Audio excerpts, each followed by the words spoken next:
Hello and welcome to another Industry Insights podcast with me, Chris Nelson. Today, my guest is the owner of the My Advantage Ltd, one of the longest standing and most successful catalogue groups in the promotional industry. He's developed the Advantage Catalogue for over 21 years now and supports over 80 individual distributor members who actually promote the catalogue. And obviously works with massive suppliers on top of that as well. For anyone who didn't know, he's also been a previous winner of the BPMA Personality of the Year. Which again is an absolute, privilege to have to your name as well. So, on that note, really, I'm just going to introduce you straight in. Lawrence Angelow, very warm welcome to the podcast, and thank you very much for joining us. Thank you, Chris. Thanks for inviting me along today. No problem. I'm clearly getting too presentary by way of saying along joining us, as if there is only me. So yeah, there might be some people listening in at one point, hopefully. I was just going to say, Lawrence, just firstly, as current affairs as we can get, I just want to see how you're generally finding things. Is there anything you're finding in the industry at the minute? Obviously, you've got quite a good overview from your perspective. Is there any sort of things you're hearing at the minute that? I think the Brexit or the post-Brexit issues with import, export, freight, etc., is a pretty hot topic still. There's still so much to be resolved, and obviously, I'm not a distributor, but obviously, I'm hearing it from our members who are. And there's a lot of frustration and to a degree anger. Some are a bit more philosophical, but depends if it goes well or not, a particular order. But it's still a hot topic, and it has been since the start of the year for obvious reasons. And it rumbles on. It's a tough one. Yeah, we've had it. We've thought of different ways around it, and again, I think sometimes you'll tick one box and then cross another two. So it's. Yeah, we're touch wood, we are getting there, but I think I don't think anyone quite envisaged how painful sort of the beginning of 2021 was going to be on that element. So it's definitely a hot topic at the minute. It's the bits they didn't tell us, I think, Yeah. Well, I'm just waiting for the NHS to get, what is it, however many billion, that's just on its way, I'm sure, in the post as well. That's not quite happened yet. It's a sizable check. It is indeed. It was, yes. But yeah, so Lawrence, just obviously, again, I did sort of say in the intro a little bit about yourself, but just for anyone who doesn't know, would you mind giving just a bit of a background to Advantage Catalogue, really, and My Advantage Group, just for anyone who doesn't know what that is? Yeah, I'll give you a little bit of background because how it started, really, I was country manager for BIC at the time, and I was looking to leave there. I was looking to move on, although I'd had a great time. Some stories I can tell you a bit later, maybe not. We'd had a really good time, and there was a lot going on. And as I said, I was looking to move on, and I didn't really know what to do. I'd been on the trade side, I'd been on the distributor side over the years, with varying degrees of success, I must admit, or lack of in some cases, and. No, I didn't. I felt at that stage I was at a crossroads, and so it was a chance conversation really with my now partner Martin Herman, who had a distributorship at the time called Cougar Products. He was also an importer of small electronics, clocks, calculators, watches, etc. And he was in another group, actually, another catalogue group at the time called GCG, which is now defunct. I don't know if you remember them, Chris. No, it's funny. I think it was potentially before my time in the industry, but I was going to, in fact, I'll come back to a few of these different catalogs later on. It's an interesting one, the ones that have been defunct over the time and you're still standing. So I will touch back on. But so Martin was in the GCG group under Cougar Products, taking their catalogue. Not sure how long he was in there for. And he was getting a bit disenchanted for one reason or another. And it turns out from having conversations, or his conversations with others, that others were too. Other distributors were a little bit disenchanted too. So he said, what do you think about this catalogue project? We could maybe start a catalogue, start our own.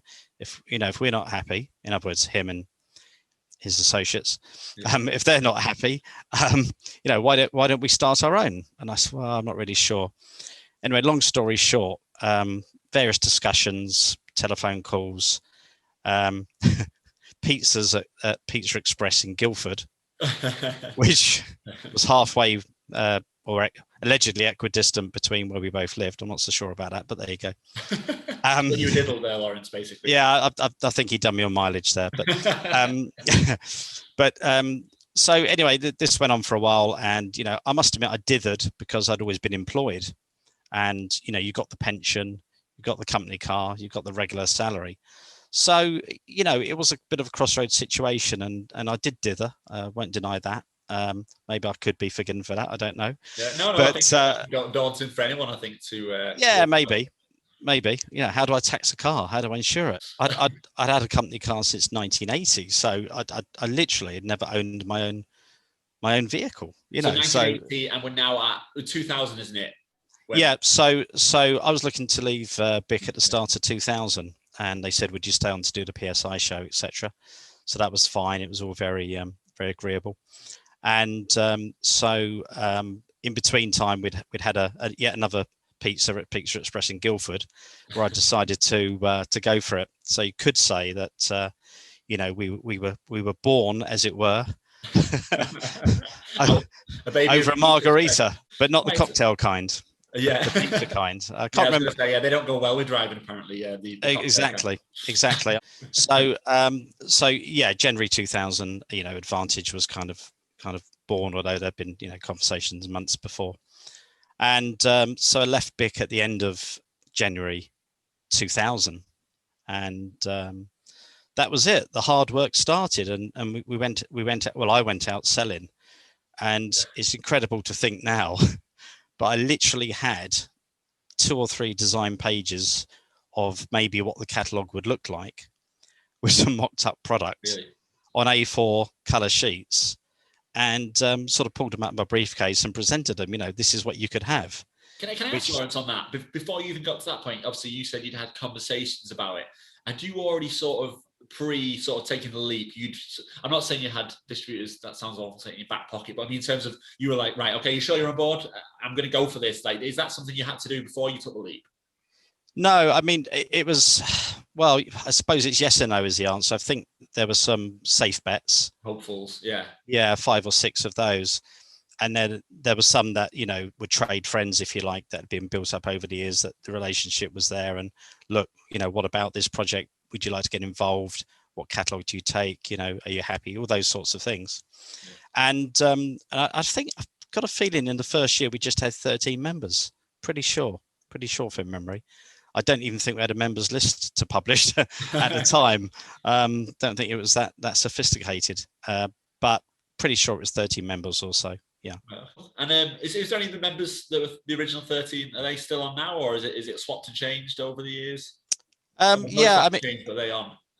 Yeah, we've still got a couple of members actually who were there from day one. Yeah, the promotional folio, and Wills Mawag. Yeah.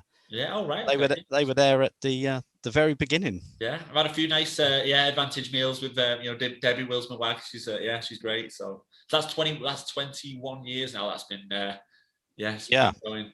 Yeah, I mean, we did have creative promotions in Glasgow, but obviously Alex retired a couple of years back. He was a founder member as well. Yeah. Okay. But yeah, Debbie Wills Mawag started the business more or less the same time as us, so there was some sort of affinity there, if you know what I mean. Yeah. Okay. Right. Okay. And I mean, I will come back to the obviously the Advantage Catalogue and what's been going on with that. But I just wanted to also ask you, just pre the start of Advantage, can I just get a little bit of background of what how your years in the industry? When was it 1986? Was it when you originally started in it? I'd been selling in the FMCG market, the fast moving consumer goods market. I don't know if it's still called that actually, or whether that was just what it was called at the time. But it was, and what is that? What is that? Well, garages and things, or no, I was working for Fabergé, L'Oreal, selling to the chemists, the druggists, the supermarkets, etc., and there were some big sales forces in those days before central purchasing came along and barcodes and God knows what else. I think at Fabergé we had 65 people on the road covering the country. Yeah, that's crazy. I think I used to have about 40 odd Woolworth stores that I called on, and merchandised, and it's true. Good old whatever happened to them? They used to love the pick and mix. It's still, I mean, I feel awful what's happened with Debenhams recently, but I do feel like I still feel more sad about Woolworths. So that's even though they went years and years ago now, they were a sad blow to the high street. In my mind, anyway. That pick and mix, I tell you. That's what I'm talking about. Yeah. Apart from when you got to the till and they told you it was you're absolutely going to have your pants down, and that was a bit, but rough with the smooth. Yeah, I know what you're saying. So I sort of got a grounding in sales, if you like, within those companies, and again, I was at Fabergé, and they moved me on to the fragrance division. Now, I've got to be honest, Fabergé isn't exactly known for its fragrance. The great smell of brute, that famous tagline, was probably as good as it's got, with all due respect. Yeah. So the fragrance division, apart from gift sets at Christmas, sold into Boots, Debenhams, and such places, was about it, really. So it was a bit of a dead end, that one. So wasn't too happy with being moved on to that. So I was looking for another job, and I saw an advert for Born Publicity. Went along to the interview. It was a whole new thing from what I'd been doing. This business gifts, as they were then. If you don't mind me asking, sorry, how old were you at this point? If you don't mind me asking. Oh, incredibly young. Yeah, 12, 10. 1986. Oh, I must have been. Yeah, well, I was 26. Yeah. I can see you doing the maths now. Yeah, 61. Okay, yes, 61. I know. Right there, yeah. 61 years young. Wow. Well, can't hold back the clock, etc. So yeah, got the interview, started at Born. Interesting little story, actually, because Alan Bourne was the owner of the company, and of course Andrew Bourne, who's now at Firebrand, who owns Firebrand, was there too, and we actually went out on a day's sales training in his white XR3. You probably don't know what that is, but it's. Well, I'm not gonna lie, I did the whole nice thing. It just sounds nice. I was like, yeah. You might have to Google it, but Alex Daniels would know. He's been he would certainly. He definitely know what XR3 was. Nice white XR3, as I remember it, and so a nice little story there. I wasn't successful at Born, to be honest, and so moved on to Premium Pen. So when you say obviously you weren't successful at Born, you mean just the role you were given? It just wasn't working out, and no, I was fairly lousy. I think sales, my sales were fairly lousy, if I'm honest, around that time. Okay. Sorry, I wasn't trying to purposely delve into. I was just curious about your journey, really. So no, it wasn't great. It was okay, but it wasn't great. And but I mean, you look back on it now, and the Born Catalogue was a wonderful publication. Everything personally photographed per page, no digital photography back then. Andrew Williams has touched on that. He said it was a great it was a really expensive publication and luxurious, really, a real browsing coffee table type thing. I always look back on that and kind of think, I'd like to be involved in that. But anyway, that was then. So I moved on to Premium Pen, who were in Alperton, near Wembley, and that was a totally different kettle of fish, because it was owned by Dennis and Martin Rubin, who were two great entrepreneurs. Yes. And it was a totally different sort of business. We had a very small, inexpensive landscape catalogue, a major Parker and Schaefer distributor, selling to the end user and to the trade. But it shows you how times have changed, because in those days we were selling mugs to the trade at a 10% discount, umbrellas, really, umbrellas to the trade at a 15% discount, say, because people didn't know where to buy. Yeah, so you could. Yeah, that's mad. We used to buy from Stevens Umbrellas in Birmingham at the time, and still sell on to the trade at a small discount. And it was crazy days. It was a very successful company, actually. Yeah. I think they were probably up to about 6.2 million or so. Stand to be corrected on that, before they sold to a group called Wallace International, who I think may have been owned by Pineapple Dance Studios, a lady called Debbie Moore and her partner.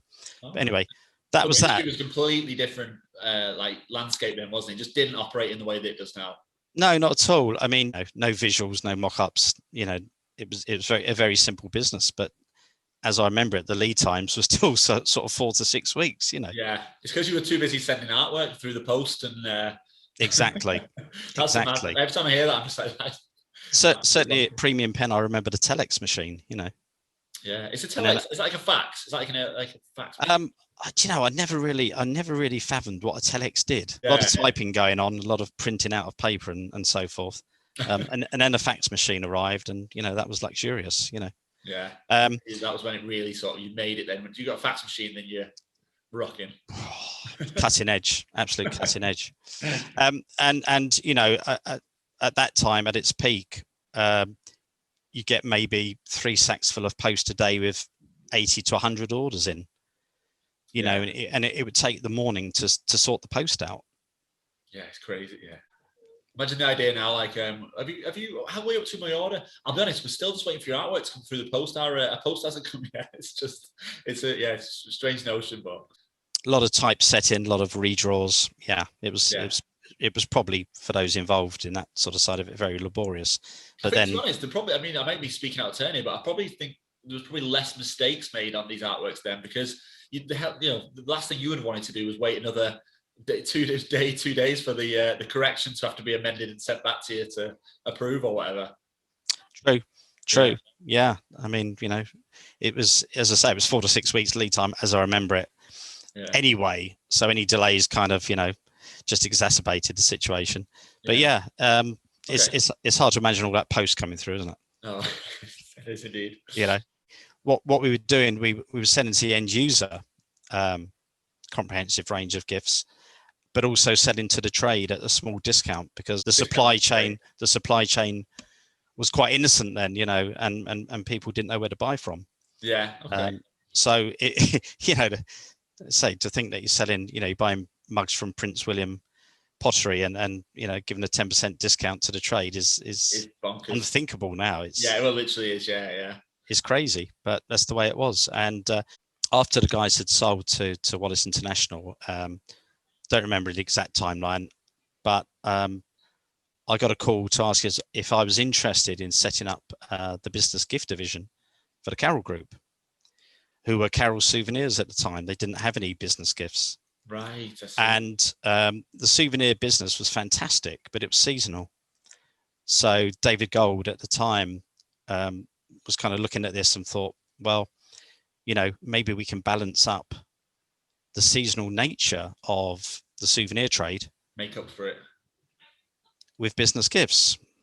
Now, of course, that's absolutely right, but it didn't quite work out like that, because it turned out the business gifts became all year round. It wasn't just there to fulfill 4 months of the year. It doesn't work like that. So it was quite a challenge. And I seem to remember, again, I'm clutching at figures here, but I suspect we did over £400,000 in our first year. And again, put this small catalogue together and inserted that into Promotions and Incentives magazine and Incentive Today, again, which are long lost publications now, and hit the spot with the end user, but also mainly we're getting trade inquiries, which was never the intention. Which is strange. It's really that way around, but yeah. Now, fortunately, the Carroll Group stocked pens for the souvenir industry and for the souvenir business, so they could sell at good trade discounts. So the kind of trade division came about almost by accident. Fast forwarding, set up a large account with Parker, became a major Parker Vector and Parker Jotter ball pen distributor. Also, in those days, I think there was Burostat, maybe EMC, and ourselves doing the Parker Vector. And it was a very competitive area, but the volumes were massive. Were you just hammering it on the pen sales? Was that like your key role to sell pens? It became the specialist area. The print facility was already there for the souvenirs. Yeah, so easy transition basically. Yeah, exactly. So I mean, I'm guessing even then the pens were the easiest and most widely sold promotional products, I'm guessing.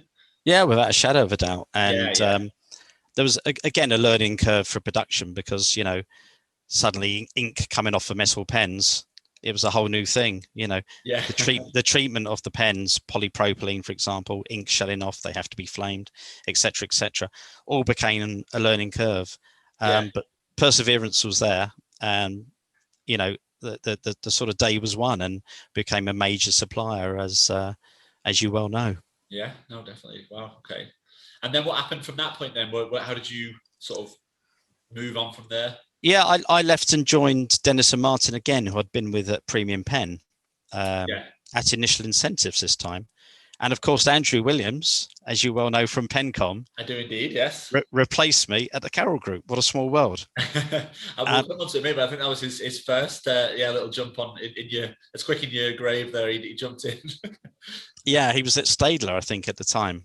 That was it, yeah. And in South Wales, and went over to Carroll to replace me. That's when he became like the god of the pen industry, sort of. That was his initial. I think that was the beginning. That was it. Yeah, that was definitely the beginning. Yeah.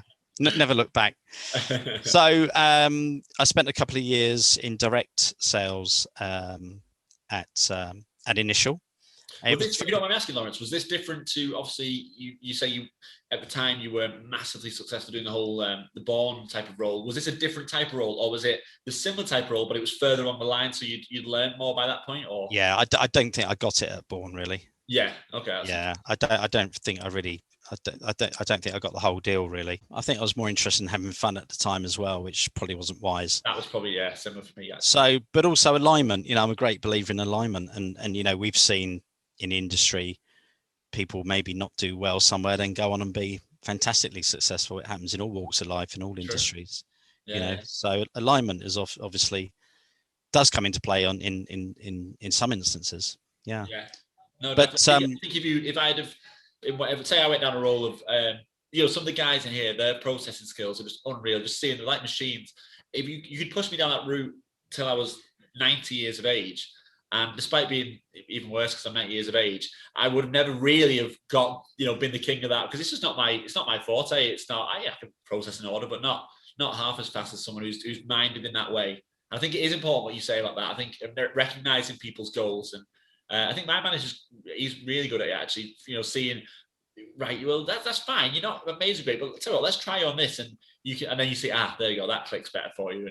And I saw Neil on LinkedIn praising the order processing and artwork team. Yes. Actually, that wasn't a plug, actually. Yes, no, that was just recently. Yeah, we had an absolutely unbelievable order day yesterday, and it was. I think it was the biggest day we've had since COVID struck. So we're over the moon about it, but like as he sort of he hinted at on his post, it doesn't come without its challenges, because it's all well and good, but when you're all of a sudden you've not been used to this volume, it's like, whoa, okay, everyone, don't panic, we'll get back on track. And they have done now, to be fair, but it was it was a bit of a crazy one yesterday. Got up the pace again. You have indeed, yes, yeah. So yes, you're in initial incentives. Was it initial incentives at that point? It was. Yeah, and mainly direct sales there. And it was an interesting time, because business seemed very easy to come by, and it was again a very very lean entrepreneurial company. Yeah. Indeed, as Dennis and Martin had run, back in the Premium Pen days, they bought Initial Plastics, which I think was down in Barnet in Hertfordshire. Hence, the initial name became Initial Incentives, I believe. Right. And again, a very hard-working, lean company. I remember, we used to put these supplements into Promotions and Incentives magazine and Incentive Today, which I'd previously mentioned. We get a fantastic response for those. You do 100,000 of those across a couple of publications, and 10% response or whatever it might have been. Absolutely fantastic. All right, cool. And the orders seemed plentiful at that time. And I remember an absolute classic. Lee, that used to sit opposite me, just happened to pick up the phone because he was the only one that was able to while it was ringing, and it was Weetabix, and they wanted a sample of a purple maglite torch, and that resulted into him getting a massive order for an on-pack offer. Really? Wow, And it just came in over the phone. Crazy, yeah. Imagine the hard work that would take these days. Imagine if you missed the call as well. Oh, don't. You'd never know about them. That's the thing, isn't it? You'd never know about them. True. However, Yeah, so it was interesting days, and as I say, the orders seemed pretty plentiful. For me, there was nowhere particularly to go. I'd had a visit to BIC in Spain, Tarragona, the factory out there, with Initial, and got on really well with the European manager, the interestingly named Manfred Kramel. Nice. Yeah, it's not a made-up name. Lovely guy, and we got on like house on fire. Yeah. Some months later, I got a call to say, look, we're looking for a country manager in the UK. Would you be interested? So he flew into Heathrow, and I met him at the Crowne Plaza, and that was that. Yeah, he made me offer to join BIC there and there. So yeah, a meeting at the Crowne Plaza led to the BIC appointment. Right. Okay. And your job then at that point was to go and just like, service different customers and make sure they're doing all right and building relationships. It was quite difficult because BIC Graphic at that time in the UK, before it came standalone after I left, which I'll tell you about in a moment, operated out of the original BIC building in Park Royal in northwest London, and we fed into their services and into their accounts, into their systems and so forth. And I think it's fair to say it was a little bit political, because we were, I don't know, at that time, a £2.3 million division, whereas BIC, as you can imagine, the big boy BIC, probably saw graphic as an irritation. I don't think I'm talking out of turn now. I think those from that era would probably agree. Yeah. And I sort of had a good rapport with the MD there, and particularly David Everett, the financial director, who was a good guy. But there was a lot of staff that had been there a long time, and as I say, I think probably graphic was seen as a bit of an irritation. Yeah, it's funny though. I think sometimes it can be the irritations that are in a company are the ones that they're an irritation for a reason, because they are a bit more integrated, a bit more something that they've never been dealt with before. But it's not to say, as obviously you found with BIC Graphic, it's to let go of them. We have certain projects now where you sort of think, God, this is a little bit harder work than we'd expected, but you have that sort of period. Is it worth keeping all of it? And I hope, I'm probably saying with this company, actually, like I say, we were just a big retail box shifting importer, and all of a sudden we got involved in the whole, the promotional game. And I'm sure at the very initial stages, it was a little bit like, oh, really? What? And all this artwork, and you used to have to faff around and do that. But as we've touched wood, we've found out it's not always worth just sidelining because it's not working. Yeah, it was pretty much chaos when I went in. There had a lot of changes of staff and a lot of backlog of orders. I'll leave you to decide that one.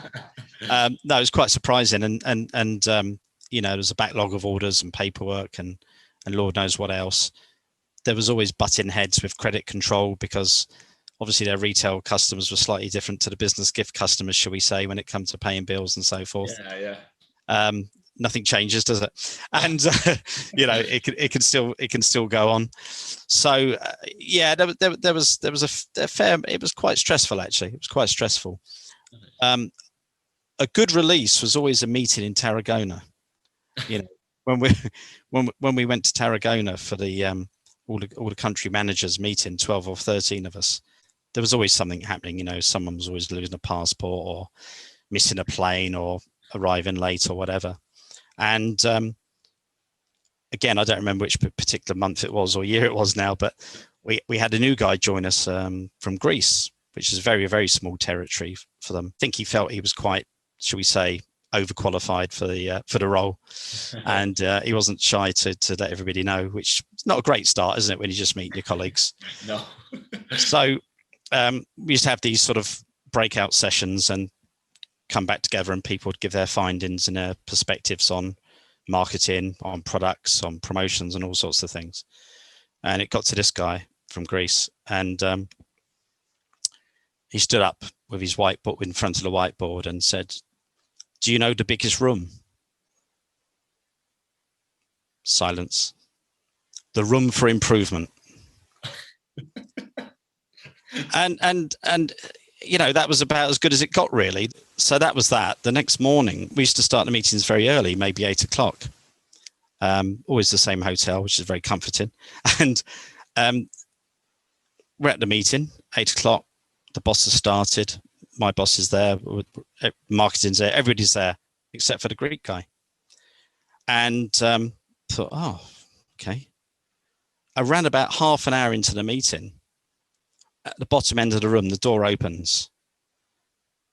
He comes in, stirring a cup of coffee, sunglasses on his head. Now, if you've ever seen your boss go puce with anger, this was the moment. And I thought, the rest of us knew what was coming. So we were all kind of looking down at our notebooks or whatever. It never came. We thought there was going to be an absolute explosion because the boss at the time was absolutely puce. My boss was kind of looking at him and then sort of looking around the room. The punchline to that is we never saw him again. I was going to say, yeah, you didn't see it there and then, but it didn't pan out very well for him after that point. Never saw him again. Yeah, good effort. Good effort too. Yeah. So it's just little stories like that, but it could be any of us, but it was actually, it just kind of makes the memories, doesn't it? Really, Yeah. And I was we were down in Tarragona, and the nearest large airport was Barcelona, and it was always an EasyJet flight for me back into Luton. It was the early days of EasyJet, really, as well. All right. And the cabin crew on one flight back to Luton announced that various special occasions, Stelios, the founder and chairman, was going to be on this flight. Oh, wow. So it caused quite a lot of excitement. So it was quite a big deal at the time. And at some stage during the flight, he came down, shaking everybody's hands. How are you? Nice to meet you. And he got to me and I said, oh, great. The chairman's on board. Free drinks all round. And he said, that's not how I made my money. Walked off and left me hanging. He wasn't wrong, to be fair. Yeah, certainly. I was very quiet for the rest of the flight, actually. Yeah, I mean, it's not like and dry and thirsty. Yeah. We also at that time had a big air balloon. Really? So yeah, there was a big air balloon. This wasn't one of those promotional blimps that has nothing in. You mean an actual air balloon? A hot air balloon. We actually had a hot air balloon. Wow. And unfortunately, I won a raffle to go up in it. So I drive down. It's a true story. Didn't even want to win it. And so it was a very much, I don't know if you know about hot air balloons. I don't, but apparently I have seen them. I've never actually been in one, but I know a girl in our office had numerous times where she tried to book it, cancel it because of the weather. Exactly. Yeah. Very weather determined. Yeah. So I got up at 4 o'clock one morning and headed down to Longleat, actually, and got down there. We had breakfast, and the pilot said, can't see it happening. So we waited a couple of hours. No, it's not going to happen. So he literally had the tethered balloon, and he was letting people go up for rides to about 20 feet and bring them back down again. Did you feel like a winner? I felt it may have been a waste getting up at 4 o'clock in the morning. Well, yeah. However, the bright spot was the park, Longleat, felt so sorry for us that they gave us free tickets to go around the safari park. See, look at that. I mean, no one's at that. Cold November morning, having got up at 4 o'clock, and having the monkeys climb over your car and doing unspeakable things. The postscript to that was that they managed to rip off, you know, on your bonnet, the little the rubber bits where your the water comes out to wash your little owl head sort of. Yeah, the monkeys pulled both of those out just to make my misery complete. So that wasn't great. It was an all-round win for you then, Lawrence. There. It was incredible. Anyway, not to be put off. The big air balloon went into the Southampton Balloon Festival, and same sort of thing. Got the call. It's on for tomorrow, 4 o'clock, down to Southampton, and got away. Oh, really? Yeah. Got away. Yeah, we got up to about 1,000 feet, and come up the M3 towards London. About an hour's flight, I think we took, and landed all on top of each other as the basket toppled over in an airfield next to the M3. Oh, really? I don't know if that's meant to happen or that's the normal thing. Yeah, I'm pretty sure that's not the standard. You usually see a few ropes going out and controlling things, but yeah. Yeah, it's not exactly the dream trip over to Serengeti, is it, in a hot air balloon? You know, no, not quite. But I mean, it sounds interesting though. the one thing I remember about, well, there's a few things I remember about it, but I remember when the pilot said, "Oh, we're up to 1,000 feet or whatever." The calm and the peace. I just remember incredibly peaceful. Yeah, yeah. So right, you're big, and you've obviously you're there now. You've been to these, the going abroad, being the country manager, and what happened then from that point? Then what was? Well, Andrew Williams replaced me again eventually. No, I know, I can't believe it. Much later. The guy watching from afar, just thinking, "Well, is he going to leave?" Or no, there was a guy called Mark Nibbs, South African guy, actually replaced me. Oh, wow. Okay. And that kind of brings us full circle, really, back to Pizza Express in Guildford when we started Advantage. See, right, okay. I suppose the big corporate thing for me isn't for everybody. It was quite frustrating. I think there was a lot of frustrations, like I say, in politics, probably, from the original BIC, if you like, or the big boy BIC, who saw us as an irritation and a bit of a lot of frustration there. Yeah. The irony is, of course, while I was about to leave, it was announced that Graphic would have its own new head office in Harefield in Middlesex. This is it. Probably a lot of that frustration would have been pushed aside because you were no annoying them. You would have been annoying yourselves, if anything. So much history would have been removed. Yeah. And it gave, Big Graphic the freedom that it needed, because it's obviously a different model to what else was being experienced in house, and all the tradition and the whole retail and wholesale side for the razors and God knows what else. Yeah. And I did kind of think for a moment, well, maybe more than a moment, I wish I'd known that before I handed my notice in, because this is going to give us a fantastic opportunity to really make an impression as a standalone business outside of this monster. Yeah, I think that's maybe it sometimes. Maybe that's the advice on that one, that if you are in a particular part of the company that's maybe niggling away and just being a burden, against the grain motion, I think sometimes maybe that is the ideal thing to, right, okay, let's just separate this and let's treat it as its own thing. And okay. There's another bit of irony, really, because Carroll Group, who I'd left in '95, became a supplier to the Advantage Catalogue.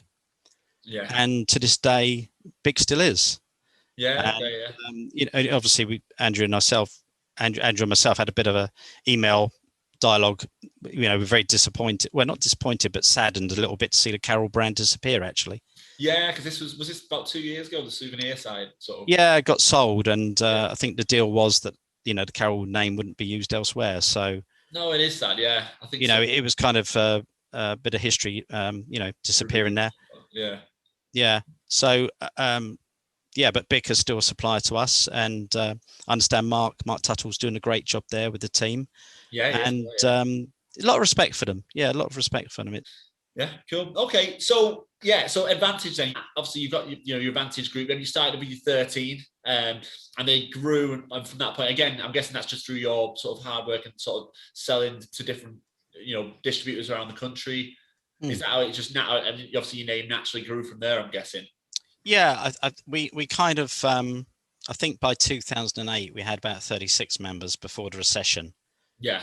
From memory, and that seemed very comfortable. So it wasn't exponential growth or anything like that in terms of numbers of members, but it was very steady. And we were doing probably 60,000 catalogues at that time, which we're not today.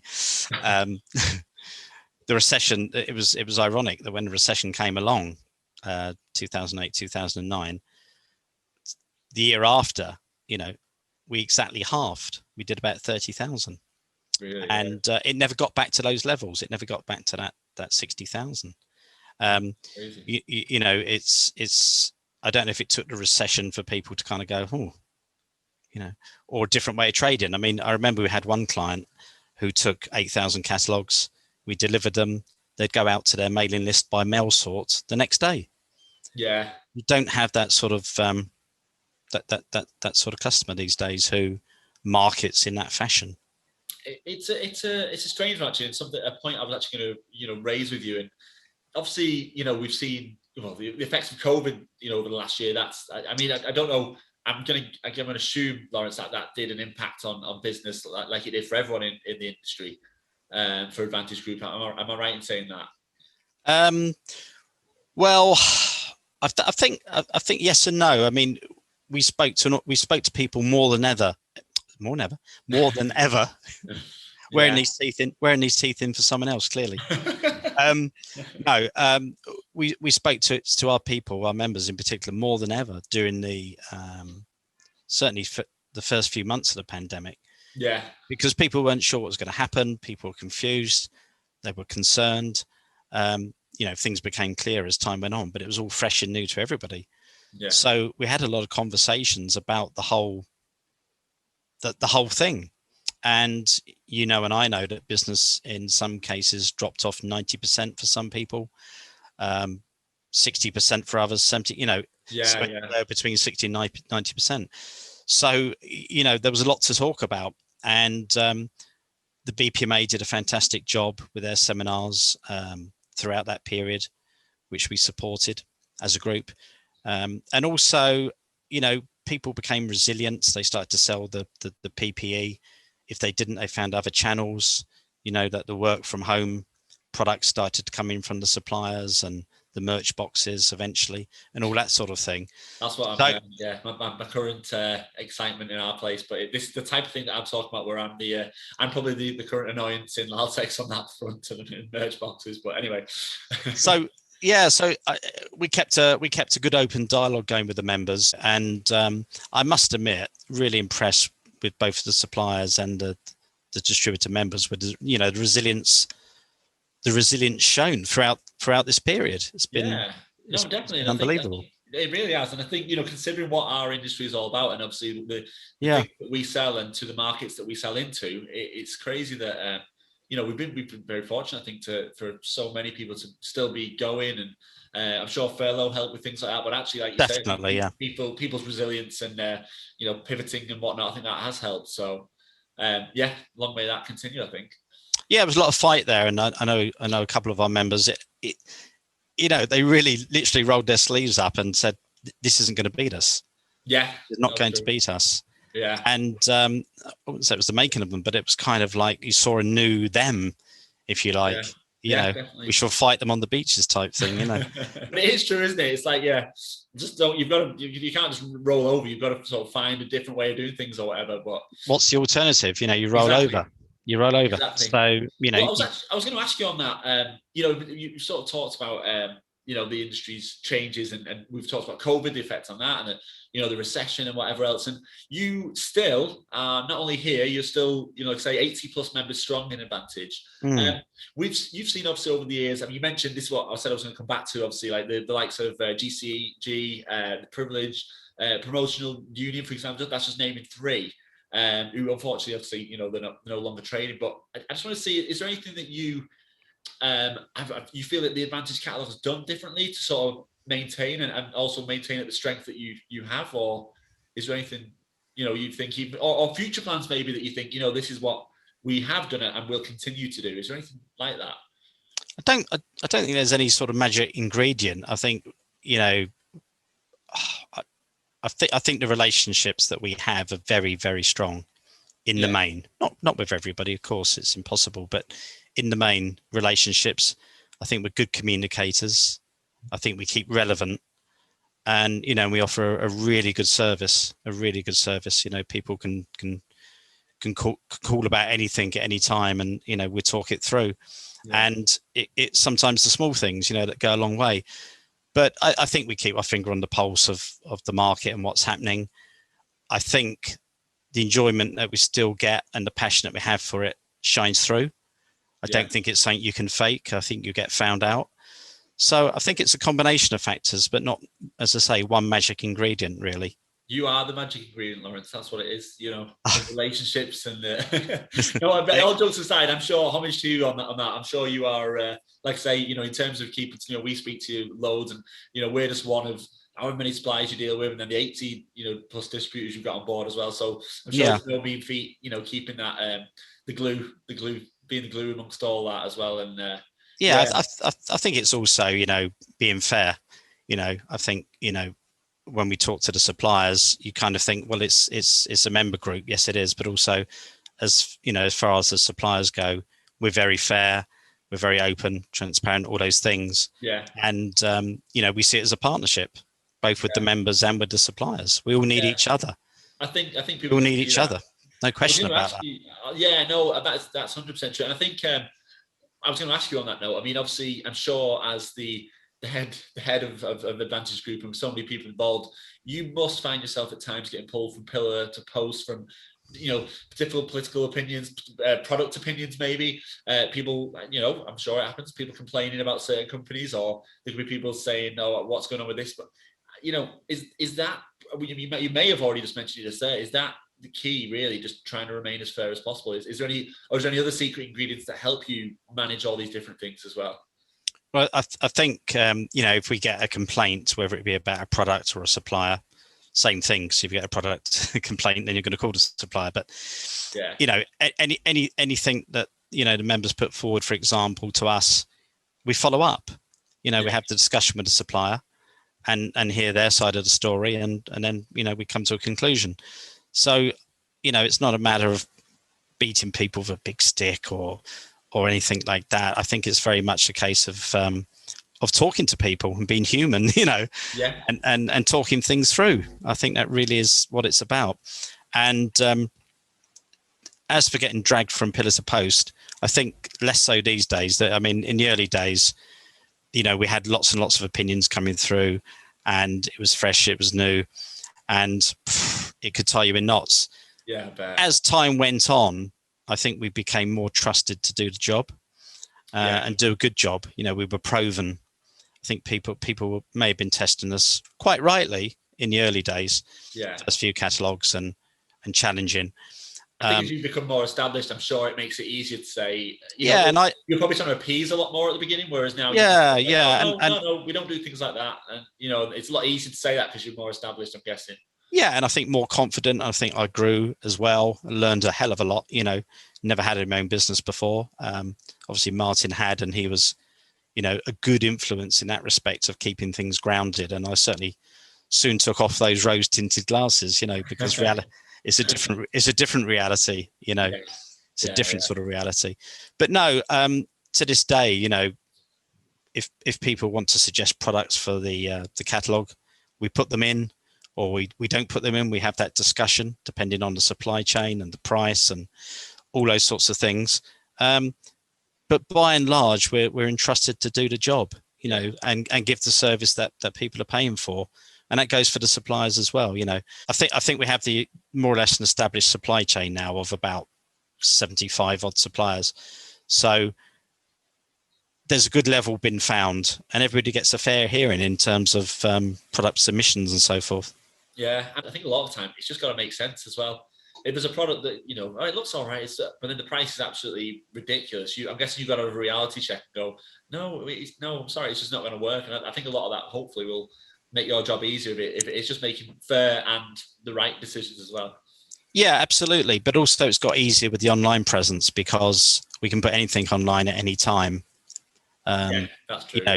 The actual printed catalogue is 144 pages, roughly 1,000 products. Yeah. So there is limited space because there's an awful lot of product out there. Yeah. In some cases, an awful lot of similar product. But of course, no matter what it is, if it's relevant and it can be branded and the supplier's right, it can go online. Yeah. It can go on all of the websites. It can go into our back office. So having that online, situation opens it up a lot wider. And do you feel, on the note of the online presence, obviously, I think it's no two ways about. We've seen it ourselves with, the own catalogue, that we do as well, and things like that. Yeah. But, printed media, we are seeing changes in that. Do you feel that would be part of, the pivoting side of things if you're looking to make sure you're backing the right horse on that? Is it maybe getting a 50-50 split? Can I just say on this point, by the way, I, for one, cannot live without my catalogue. So I still think that you can't look through a web page or anything in the same way that you can do a catalogue. I'm not just saying that because you're here. I generally feel that is the case. But is that the sort of route you might look to do to back both horses? Well, I think it's all part of the marketing mix. Our most successful distributors in terms of turnover are kind of using a bit of everything in the mix. They take some catalogues, they have a good online presence with the right products. So the catalogue numbers do vary. A a distributor may take 500 one year and 250 the next and 750 then, it's very variable these days, depending on their activity and where they've been in the year and what their plans are. Yeah. So, the days of, you could rely on an order of 500 or 1,000 from a particular company is no longer there. It's very variable, but it's still there. It's just in lesser numbers, to be honest with you. And that's actually borne out by our printer. We work with a printer called Blackmore down in Shaftesbury in Dorset for the last 4 or 5 years. And, I have the same conversation with my contact there every year, how's business, the usual opening question. And the trade show favourite, isn't it? Yeah, it is indeed. Yes, it is indeed a trade show favourite. And and he always says the same things. We've got the same customers, we're just doing less of it. Yeah, and that's kind of the same with us. We've stabilised at about 22,000 catalogues, and it's just who the orders come in from really, and how many. So I think it's the marketing mix is whatever is in people's plans really. We got distributors who use the catalogue, good old-fashioned account management, telesales, and of course that famous internet thing. Yes, yeah. Well, in fact, that was actually something I was going to ask you about, because obviously we've over the last few years, I mean, with the different changes in the market, we've seen obviously some of the major internet players now taking up a massive share in the market. We've saw some of these big American players coming over and acquiring various companies and whatnot. I was going to ask you, do you have any sort of vision? Have you got any expectations for how the industry is going to change? Sort of forecasting on that one? Difficult one, isn't it? As you say, you've seen particularly the American companies come over and acquire and make acquisitions. I thought there would be a bit more by now, maybe mergers, things like that. People looking to retire and sell. I think the pandemic's probably put a hold on a lot of things. Yeah, all I'll say. Who knows once we get through this? Who knows how people will feel? Yeah, well, it's interesting because we've seen. It's funny, like you say. I thought so many more mergers, so there was less players in the same size market, basically. But I think we never opened as many accounts in this last year with various people who've sort of gone, right, you know what, now's the time. A bit like the conversations you were having back in People Express all those years ago. I'm sure they've happened a lot. People have had time to think about that as well. So it's been interesting seeing that side of it as well. So it's currently, I think it's quite a hotbed of new companies and a mix of these big ones that are coming along. I mean, it's as diverse as you like, isn't it? We're all doing the same. They're all doing the same but different. Also what makes it fun, I think. It does. No, it does. Yeah. I was gonna say, speaking of fun, I'm sure obviously your many years doing working different companies, being outbound sales, doing in the Advantage. I mean, I for one absolutely love the Advantage Catalogue launch. I've certainly missed it last year, and me too. It's been it's been a sad miss for me. It's always a great day on my calendar. But I was going to ask, from all these different nights out, have you got any particular? I mean, I know you already spoke about some of the stories from when you were out in BIC and things like that. Is there any other particular, what would we call it, stories or escapades you can sort of recall that stand out over these years? Too numerous to mention, really. Much too many. I mean, I guess. If you travel, something always happens, as we touched on that earlier, actually. True. I've had my fair share, and I've only been doing it for a much exactly. So the PSI show, there's been some legendary nights there, I think. I think the trade shows in the UK, there's been legendary nights there. Yeah. No question about that, us included on occasions, I hear. We also had an Advantage get together at Lautex, and we ended up at the casino. Is it 365?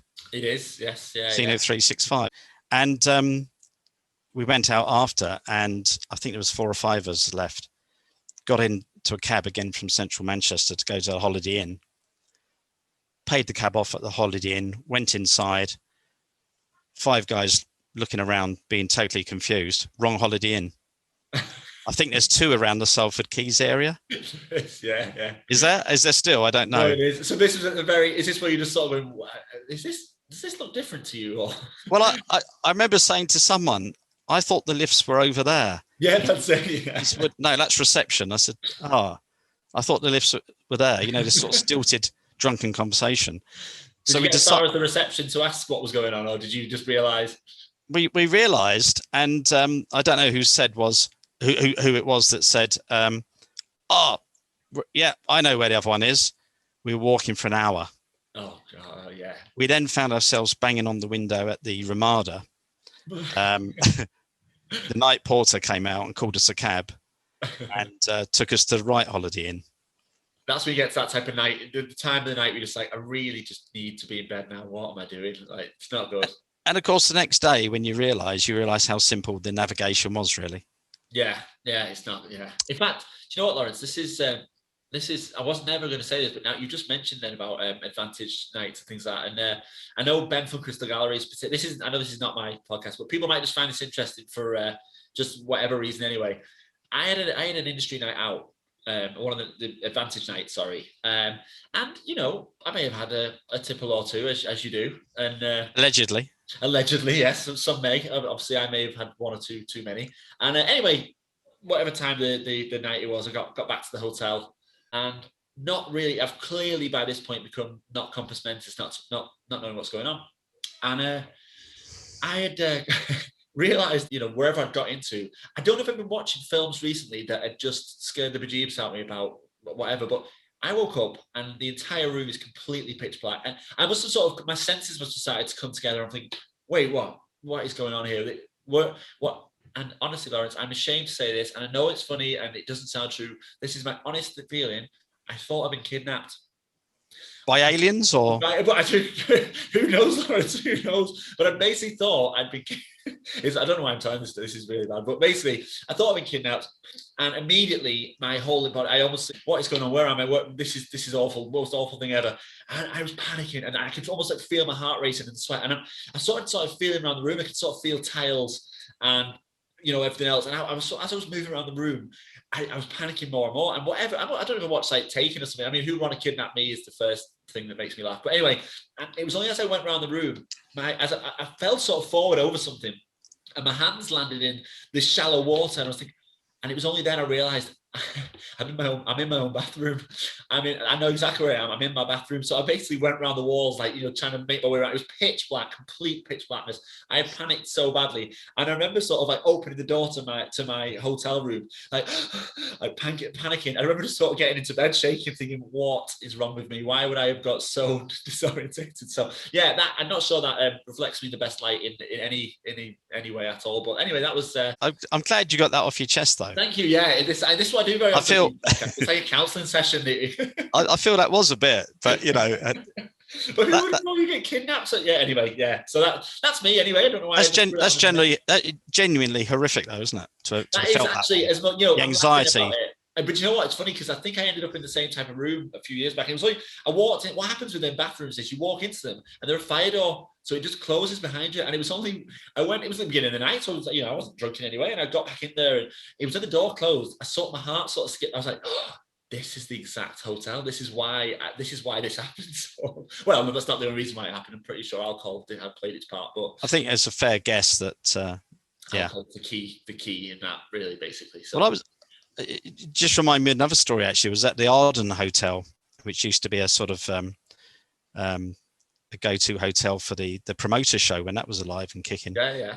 And it was a good night as always. And I'd lost my key card to the room. As you do. So I went to the night porter when I was ready to go up to bed, and said, "I haven't got my key card. It's room 221, or whatever it was." And he said, "Well, I can't really give you the key card because you could be anyone." So showed him my credit card, blah, blah, blah, driving license, whatever it was. And he said, "Well, not really happy about this, but here's the key card." Now, unfortunately, I wasn't in room 221 or whatever it was, but I thought I was. So upon entry to the room and putting the light on, I see this pair of sort of feet. And a gruff voice says, "I think you're in the wrong room, mate." And I'm not known for my speed, but I bolted down that corridor. I was going to say, Lawrence, I'm glad you didn't go down the stubborn route and go, "Yes, it is," and I'm going to push forward this and just get in. So that wasn't great. I then had the humiliation of going back to the night porter to tell him what happened. He said, "We'll get me fired." I was going to say, I bet he was in an absolute, No, I felt for him actually because he was in a bit of a state. You know, he said, "You're going to get me fired." You know, I shouldn't have. I said, "Look, can we find out what room I really am in?" So went through the process, which I thought he would have done in the first place. But there you go. Yeah, true. That time in the morning, you know, and fortunately, when I checked out the next day, of course, the night porter had gone home. So. And I don't know what happened to the guy in 221. He's probably still fantasizing I was still there or something. I don't know. Or not. The hopefully. night that he could have had Lawrence, I tell you what. Terrible. Away, he'll say.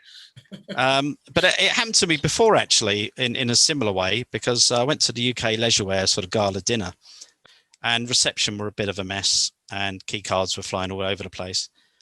I get there, put the key in the door, open the door, and there's a guy lying on the bed in his pants and socks. Nothing was said. He's watching TV, by the way, just for the record. Yeah. I just, nothing was said. Nothing was said. I just went back to reception. I just went back to reception and said, "It's the wrong room. There appears to be someone in there." I think you think you'd be a little bit more careful when, the sort of conditions people could be in when you walk into these rooms, but it's, Yeah. When you travel, and move around, stuff does happen. That's where the best stories, I believe, come about. It does indeed. Yeah. No, God, yeah. To be fair, that was. I'd like to, just keep my integrity in these things, but that's just one of many for me at the minute. And I'm only 7.5 years into the industry as well. So it was a goodie. Yours, I have to say. The anxiety level I felt coming through. It is literally, yeah. I think that literally took about a year off my life, actually, the anxiety on that one. So it's not good, but funny story all the same anyway. So as I say, good to get it off your chest. So I was going to ask you, Lawrence, just one of the questions I ask quite, obviously not on this podcast, I do ask a lot. And I was going to ask you basically your personal non-negotiables, but that could be for your company in terms of being company of Lawrence. They have to be, light-hearted or fun or whatever. Or that could be actually in your company in terms of Advantage. Do you have any you would say that is a non-negotiable for you? I think naturally like attract like. Yeah. I really do believe that, particularly in our example. I think, we work with the people we like. Hopefully they like us, and you get a feel for people. If I look at Richard at Ignite, for example, I think, like attract like. Same with Brian at Page. I think it finds its own level in that respect, and people find people. Do you know what? I'm a believer in that. You mentioned something before about relationships, and you said about managing the suppliers and whatnot. And you think sometimes it's about speaking to people as a human and trying to work things out that way. So yeah. Yeah, I think that's something that's for me has come over the years as well. Really, it might not have always been that way. Yeah. But I think as you grow, as you mature, I think you kind of mellow in that respect, and you see different perspectives. Yeah, that's interesting. Okay. And maybe a different perspective on yourself and the way you deal with things. Yeah, no, true. I was going to ask you, I mean, you mentioned something there. I mean, in regards to the Advantage Catalogue, it's such a long-standing and well-known catalogue, and you're very, very well known in the industry as a great personality. Is there anything that you would give advice to anyone starting out in the industry? You think you've heard great advice in the past, or good advice that you could provide for someone starting out in the industry? It's a difficult question again, because it's just my perspective. I'm certainly not a distributor as you know, but I have been, but not for a long time. But I think the principles of business tend to be the same. I think if you've got morals, if you've got ethics, it's a great starting point. Yeah. If you treat people as you wish to be treated, yeah, it's another great plus point. Because it will come around to bite you, I think, if you're not. I truly believe in that, and I think if you're absolutely focused on what you do and you're passionate about what you do, there's a very good chance you're going to succeed. Yeah. I would say with business being as competitive as it is these days, and it has got more competitive, over the years, it's intensified. I think you've got to be really laser focused, as I call it these days. you've got to be really on it. You've got to be on your numbers. You mentioned before about being, being relevant as well. I think that's massively important, isn't it? Being, Yeah. ear to the ground of what's going on and getting a feel. Yeah, and remain a student of the business. It doesn't mean looking over your shoulder all the time what everybody else is doing. Yeah. But I think you've got to be aware of the market. You've got to be aware of movements with your customers, industry, because it's a fast changing world out there. Yeah. But no, I think if you're passionate, Yeah, I think that's really good. You've got a massive head start. But also, go with gut feelings. Go with your instinct as well. That's good. Yeah. We've done that many times. Yeah, I was going to say that. Yeah, on your timeline there, you can just sense that you had the right conversation at a certain time, and it felt right, and you went for it. So, and here you are. Yeah, exactly that. Yeah. I was going to ask you one final question. It's always the ending with a very light-hearted sort of question. But do you have any particular desert island film that you would say that you would you've got one film you can take away? Is there anything you would? Can I have two? Oh, go on. Okay, yeah, you can have two. I have a bonus. You've smuggled one in, basically. Yeah. It's a bit strange, really, because they're diametrically opposite, I suppose, in many ways. Total contrast. I'll start off with the soporific, soppy one, which would be Breakfast at Tiffany's. Do you know what? I've never seen that film. This is another one that I can't believe I've not seen. Sunday afternoon with the missus on the sofa. Yeah. All right. Okay. I'll have to. Breakfast at Tiffany's. Audrey Hepburn. An iconic one as well. So I can't believe I'm quite a film buff as well. Well, it is. It is, and Audrey Hepburn, absolute icon of the era, most beautiful lady in the world. Yeah. And of course, you've probably seen the poster. That's again that image of her looking through the window into Tiffany's. So that's your Sunday afternoon guilty secret, Chris. Sorry, my guilty secret, Chris. Oh, right. It'll be mine soon, I'm sure, Lawrence. If I watch it. That's the Sunday afternoon. And the one you've smuggled away in your coconut or whatever on this desert island. Which one's that? Brutal. It's The Goodfellas. Oh, what a film! From 1990. Martin Scorsese. I can never pronounce that. Yeah, absolutely brutal. The rise and fall of Henry Hill, which of course is based on a true story. Yeah. There was a Henry Hill. So you've got the softness and the gentleness and the pathos of Breakfast at Tiffany's, and then you've got the brutality. Is that when your missus turns to you? Lawrence, are you crying? No. Let's watch Goodfellas anyway. Put that on. No, I've only ever watched it. Oscar, did it? It didn't get Scorsese an Oscar or anything, and he definitely should have got something. Yeah. I mean, it led on to other things like Casino, and apparently it inspired The Sopranos. Yeah. So it was far and wide in its influences, even if it didn't win an Oscar. I don't know if it did or not, but I love the scene. He sat looking at Robert De Niro in a cafe, and he sort of realized. He says something. I realized at that one moment that he wanted to whack me. Just great writing. It's brutal. So there's two contrasts for you. Couldn't be more different. Yeah, no, well, there we go. No, good. That's why I like those questions, because it's, in fact, I'm going to open the floor if people want to, because it's good to hear those contrasts and why. So, yeah, right, great. Lawrence, I just want to say, as per, all the information you give, the stories, about your background, your experience, it's massively appreciated. And I hope for anyone listening in, it's been useful. I think some great points there. And again, I think with all these things, you can talk about all the different elements and the things you've done and everything, but I think some of the, even the over views you said about the, treating people like you want to be treated and being human and whatever, I think they're massively important. So I just hope it's been useful for people listening. So thank you again. Absolute pleasure, Chris, and thanks for inviting me onto this. Really enjoyed it. It's brought back some good memories, and it's been good to converse. Good. No, I'm glad you enjoyed it. Right. Thank you very much. And until next time, thank you and see you again.